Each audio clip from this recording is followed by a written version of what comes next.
प्रत्येक व्यक्ति अपने जीवन में कुछ लक्ष्यों को निर्धारित करता है जिससे वह अपनी योग्यता और अपनी प्रगति की परख करता है। यदि लक्ष्य हासिल नहीं होते हैं तो वह अपनी कमियों को देखता है, उसमें सुधार करता है और फिर उन लक्ष्यों को हासिल करने की कोशिश करता है। कई लोग अपने लिए लक्ष्यों को निर्धारित करते हैं और उसको पाने के लिए रणनीति भी बनाते हैं, लेकिन वे असफल होते हैं। नमस्कार दोस्तों, वीएन मोटिवेशन जर्नी चैनल पर आप सभी का हार्दिक स्वागत है। दोस्तों, आज के इस वीडियो में हम आपको भगवान बुद्ध से जुड़ी एक प्रेरक घटना के बारे में बता रहे हैं, जिसमें आपके लिए एक संदेश है। भगवान बुद्ध को जब ज्ञान की प्राप्ति हो गई तो फिर वे संसार को उस ज्ञान से आलोकित करने निकल पड़े। भगवान बुद्ध किसी गांव में जीवन के विभिन्न आयामों पर प्रतिदिन व्याख्यान देते। उनके प्रवचनों में जीवन का सार छिपा रहता। उनकी बातों को लोग बहुत ही गौर से सुनते थे। एक व्यक्ति बिना नागा किए उनके व्याख्यान सुनता। काफी समय बीत जाने के बाद भी उसने अपने अंदर कोई विशेष बदलाव नहीं पाया है। इससे परेशान होकर वह एक दिन बुद्ध के पास गया और बोला कि वह लंबे समय से एक अच्छा इंसान बनने के लिए उनके प्रवचनों को सुनता रहा है, लेकिन इससे उसे कोई विशेष लाभ नहीं हुआ। वह एक अच्छा इंसान नहीं बन पाया, उसमें कोई बदलाव नहीं आया है। उसकी बातों को सुनकर बुद्ध मुस्कुराए। उन्होंने उसके सामने उसके गांव का नाम, वहां तक की दूरी, वह वहां कैसे जाता है आदि जैसे प्रश्नों की झड़ी लगा दी। जब बुद्ध ने उससे कहा कि क्या वह यहां से बैठे बैठे अपने गांव पहुंच जाएगा, तो वह झुंझला गया। उसने कहा कि ऐसा तो बिल्कुल भी संभव नहीं, उसे वहां तक पहुंचने के लिए पैदल चलकर जाना ही होगा। इस पर भगवान बुद्ध ने कहा कि अब आपको अपने प्रश्न का उत्तर मिल गया होगा। यदि आपको अपने गांव का रास्ता पता है, लेकिन इस जानकारी को व्यवहार में लाए बिना वहां नहीं पहुंचा जा सकता है, उसी प्रकार यदि आपके पास ज्ञान है और आप इसको अपने जीवन में अमल में लाए बिना एक बढ़िया इंसान नहीं बन सकते। ज्ञान को अपने व्यवहार में लाना आवश्यक है। इसके लिए आपको दृढ़ निश्चय के साथ निरंतर प्रयास करना होगा।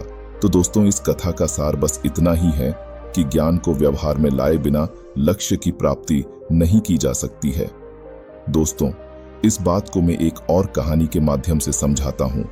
बात उस वक्त की है जब गौतम बुद्ध आत्मज्ञान प्राप्त करने के लिए यहां से वहां भटक रहे थे। इस दौरान वह गंगा नदी पार करके मगध साम्राज्य में पहुंच जाते हैं। मगध साम्राज्य सिद्धि प्राप्त करने वाले आध्यात्मिक गुरुओं के लिए बहुत प्रसिद्ध था और गौतम बुद्ध, जो कि उस समय सिद्धार्थ के नाम से जाने जाते थे, वो भी ऐसे ही गुरु की खोज में थे जो उन्हें ये शिक्षा दे सके कि जन्म मरण से मुक्ति कैसे प्राप्त की जा सकती है। ज्यादातर गुरु ऊंचे पहाड़ों या वनों में निवास करते थे। बिना थके सिद्धार्थ इन गुरुओं के आश्रम पूछते फिरते और उन तक पहुंच जाते, भले ही इसके लिए उन्हें कितनी भी मेहनत करनी पड़ती, कितनी ही घाटियों या पहाड़ों को पार करना होता, चाहे वर्षा हो या कड़ी धूप, वो उन्हें लगातार खोजते रहते और इसी तरह महीने दर महीने बीतते चले गए।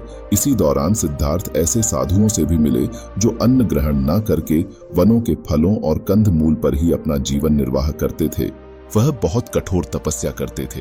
इन साधुओं का विश्वास था कि इस प्रकार की घोर तपस्या से वे मृत्यु के उपरांत स्वर्ग में जन्म लेंगे।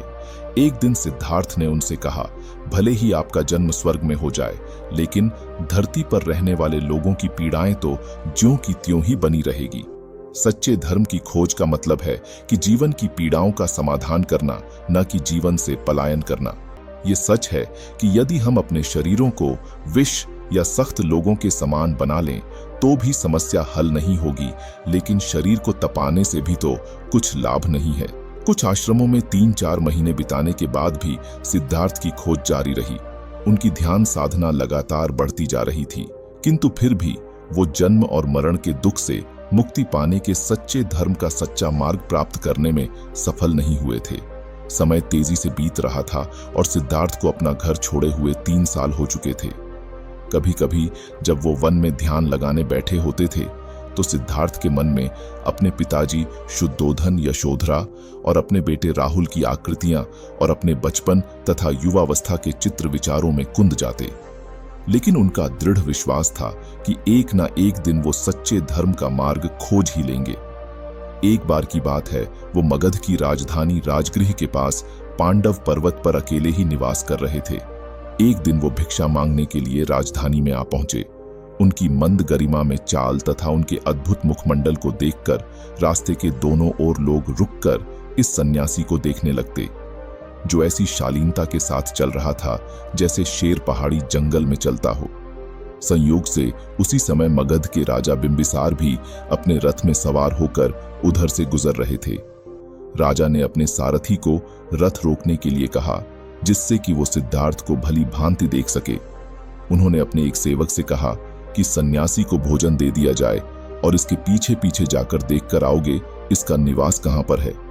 इसके बाद अगले दिन राजा बिंबिसार दोपहर को अपने रथ पर सवार होकर उसी जगह पर गए जहां सिद्धार्थ निवास कर रहे थे। अपने वाहन को पहाड़ के नीचे ही छोड़कर वो पहाड़ चढ़कर अपने एक सेवक के साथ सिद्धार्थ के निवास स्थान पर जा पहुंचे। उस वक्त सिद्धार्थ एक वृक्ष के नीचे बैठे हुए थे। राजा उनका अभिवादन करने उनके समीप गया।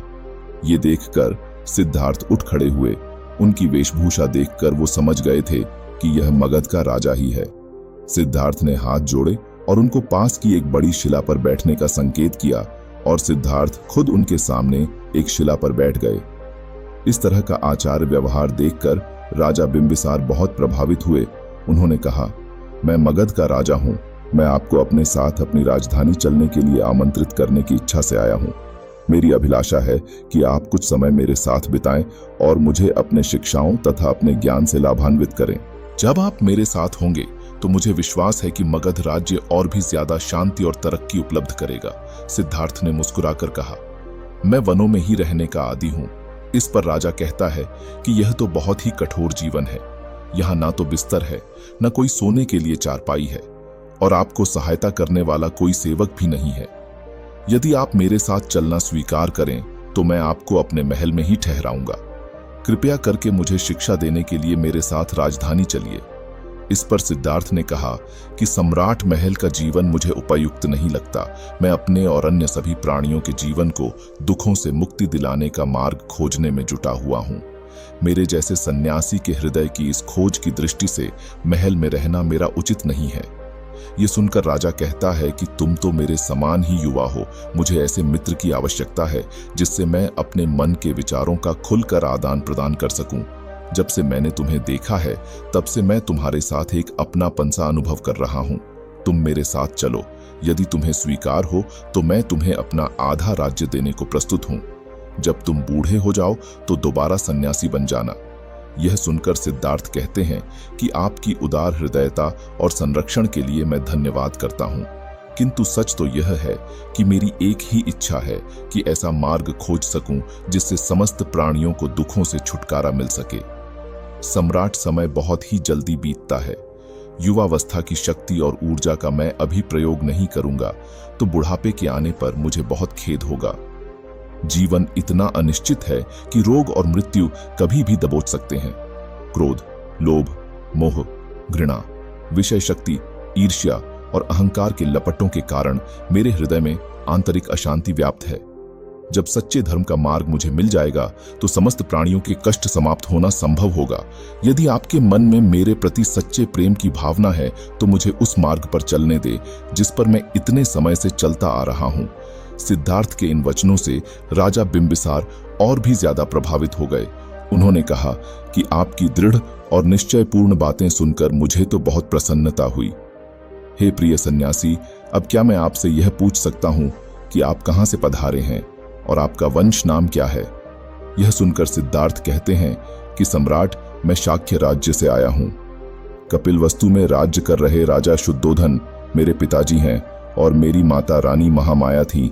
मैं वहां का राजकुमार था और सिंहासन का उत्तराधिकारी भी, किंतु सच्चे धर्म का मार्ग खोजने के लिए मैं सन्यासी बनना चाहता था। इसीलिए मैं अपने माता पिता, पत्नी और पुत्र को 3 साल पहले त्याग कर वहां से चला आया हूं। यह सुनकर राजा बिंबिसार आश्चर्यचकित रह गए। राजा बिंबिसार कहते हैं कि तब तो तुम स्वयं ही राजवंश के हो। हे सन्यासी, मुझे आपसे मिलकर बहुत आनंद प्राप्त हुआ। शाक्य और मगध के राजघरानों में दीर्घकाल से घनिष्ठ संबंध चले आ रहे हैं।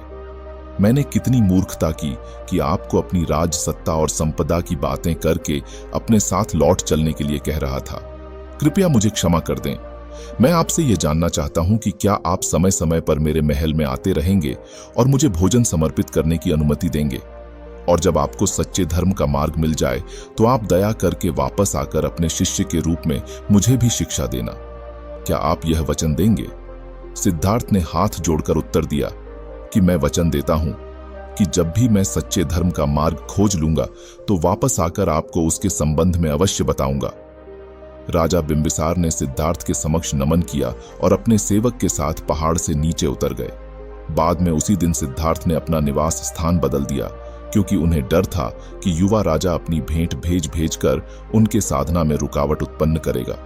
दक्षिण की ओर चलकर उन्होंने दूसरा ऐसा स्थान खोज लिया जो उनकी साधना के लिए उपयुक्त था। उन्हें एक महान आचार्य उदरक रामपुत्र के आश्रम का पता चला, जो ज्ञान समुद्र में बहुत गहराइयों तक उतरे हुए थे। उनका आश्रम राजगृह से अधिक दूर नहीं था। उनके आश्रम में 300 साधु रहते थे और 200 साधु आसपास रहकर तपस्या करते थे। सिद्धार्थ उन्हीं के आश्रम की ओर बढ़ चले। दोस्तों, सिद्धार्थ चाहते तो उस राजा का प्रस्ताव स्वीकार करके आराम पूर्वक राजमहल में रहकर अपनी साधना कर सकते थे, लेकिन जो उन्होंने सच्चे धर्म को पाने का लक्ष्य चुना था, उन्हें इस बात का एहसास था कि महल में रहकर वह उस लक्ष्य तक नहीं पहुंच पाएंगे। इसीलिए उन्होंने उस राजा का प्रस्ताव स्वीकार नहीं किया। इसी तरह हम भी जब अपने बड़े लक्ष्य की तरफ बढ़ने लगते हैं तो रास्ते में थोड़ा बहुत मुनाफा पाकर ही हम खुशी से झूम उठते हैं, और वो थोड़ा बहुत मुनाफा हमें हमारे अंतिम लक्ष्य तक नहीं पहुंचने देता। अगर आप अपने अंतिम लक्ष्य तक पहुंचना चाहते हो तो जरूरी है कि बीच में आने वाले छोटे छोटे लक्ष्य की तरफ ध्यान मत दीजिए, उनको अनदेखा करके आगे बढ़ते रहिए, क्योंकि अंतिम लक्ष्य पर जो आपको सुख और सुविधा प्राप्त होगी वह छोटे मोटे लक्षणों से बहुत ऊपर होगी। इसीलिए निरंतर अपने लक्ष्य की तरफ चलते रहिए। दोस्तों, जीवन में मुस्कुराने की वजह स्वयं ही ढूंढना पड़ता है।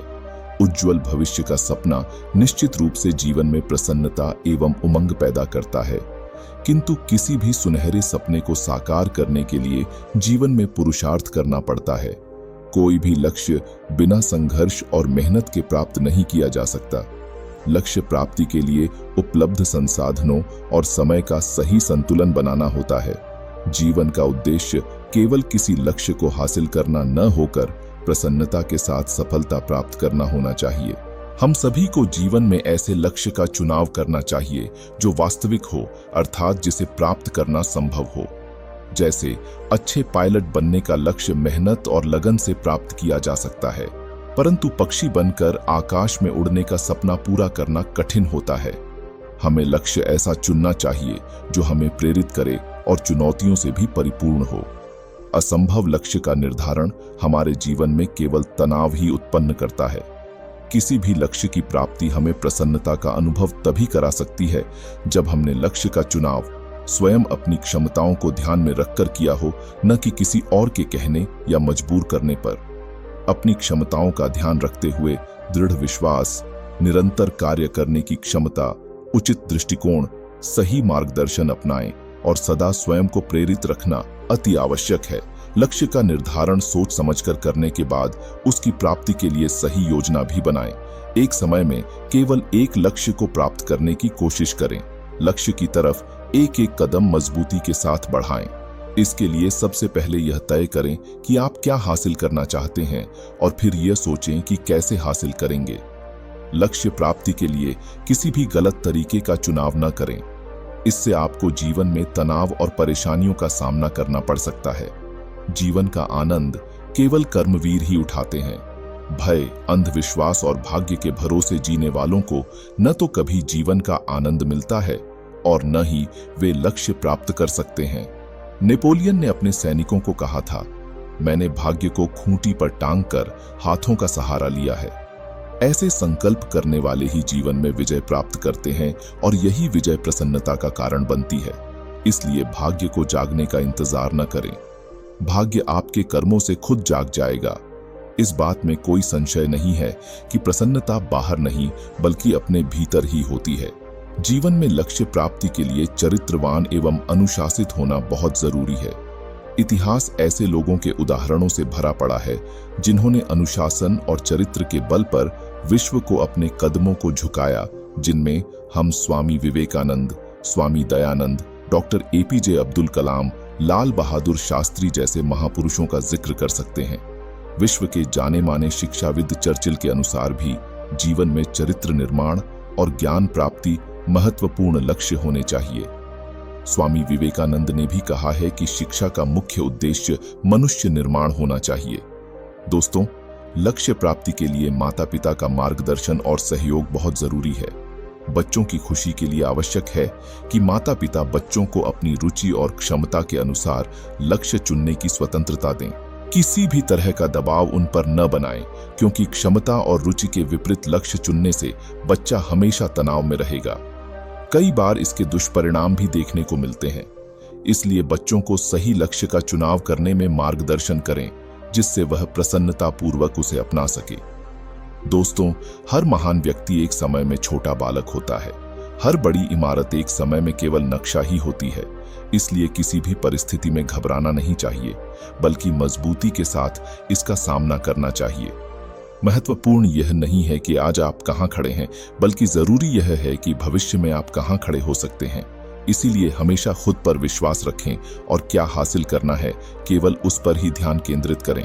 मुश्किलें किसी भी व्यक्ति को बेहतरीन इंसान बना सकती है, बशर्ते उनका सामना दृढ़ विश्वास से किया जाए। कहा भी गया है कि रख हौसला, वो समय आएगा जब एक दिन सपना साकार हो जाएगा। थक कर न बैठे मंजिल को मुसाफिर, मंजिल मिलेगी और जीवन का आनंद भी आएगा। दोस्तों, केवल सफलतापूर्वक लक्ष्य को प्राप्त करना, प्रसन्नता का कारण मानना केवल भ्रम है। प्रसन्नता और खुशी सही मायने में तभी मिलेगी जब हम अपनी सफलता को सार्थकता में बदलेंगे। यदि लक्ष्य केवल अच्छा चिकित्सक बनकर पैसा कमाना ही होगा, तो यह सफलता सार्थक कभी नहीं हो सकती। भौतिक सुखों का संग्रह मानसिक शांति और प्रसन्नता प्रदान नहीं कर सकता। इसलिए जीवन में चाहे आप किसी भी मंजिल को प्राप्त करें, परंतु सेवा भाव से किया गया कार्य ही वास्तव में सार्थक सफलता है।